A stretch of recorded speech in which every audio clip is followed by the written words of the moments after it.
ప్రియమైన దేవుని సంగమా, ఈ సర్వ సృష్టిని సృష్టించినటువంటి దేవుడు సర్వమానవాళికి జీవించుటకు అన్ని సౌకర్యములు సదుపాయాలు కలిగించాడు. కానీ సర్వ సృష్టికర్త అయినటువంటి దైవ కుమారుడైన యేసుక్రీస్తు ప్రభుల వారికి కనీసము తలవాల్చుకుంటకైనను స్థలము లేక ఆయన జనన సమయములో అందరికీ స్థలమునను, మరియకు యేసేపుకు గర్భములో ఉన్న శిశువుకు స్థలము లేదన్నటువంటి ఆ లేఖన భాగ సత్యాన్ని మనం చూస్తాం.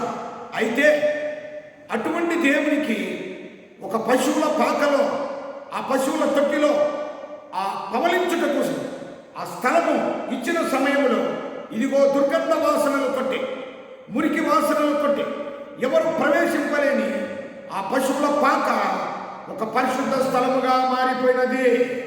ఆ పశువుల తొట్టి ప్రభు అయిన యేసుక్రీస్తు వారికి ఒక జోలపాట పాడే, ఒక పశువుల శాఖ తొట్టి ఒక జోలపాట పాడే జోలగా మారిపోయినది. కారణం అది అపరిశుద్ధమే, దుర్వాసనే, దుర్గంధమే. అయితే పరిశుద్ధుడైన పరిమళ వాసన కలిగినటువంటి ఆ దేవునికి స్థలం ఇచ్చిన తర్వాత ఆ పశువుల యొక్క పాత స్థితిగతులే మారిపోయి అనేకులు దర్శించిన రీతిగా ఇదిగో ఈ ఉదయకాల సమయము నీ హృదయం అనే తొట్టి ఇది కామ క్రోధ లోభ మోహ మన మాత్సర్యములతో నిండి ఉన్నది, ఈర్ష్య ద్వేష అసూయలతో నిండి ఉన్నది. ఆ కుడితి తొట్టి కన్నా, ఆ పశువుల తొట్టి కన్నా ఇది ఎంతో గౌరవమైనది. కానీ ఇటువంటి ఈ యొక్క హృదయం అనే తొట్టిలో ఈ 2024వ సంవత్సరంలో యేసుక్రీస్తుని నీవు పవలింప చేసుకున్నావా, నీ జీవిత భవిష్యత్తే మారిపోతుంది.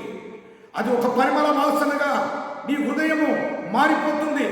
అనేకులు దేవునిని చూడగలిగినటువంటి గొప్ప ఒక దేవుని బిడ్డగా నీవు మారిపోతావు.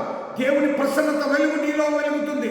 అందును బట్టి నీ హృదయం అనే ఆ తొట్టిని దేవునికిచ్చి ప్రభువుని ఈ యొక్క హృదయం అనే తొట్టిలో పవలింప చేసుకుని సంపూర్ణమైన పరిపూర్ణమైన క్రిస్మస్ ఆనందాన్ని పొందెదవుగాక.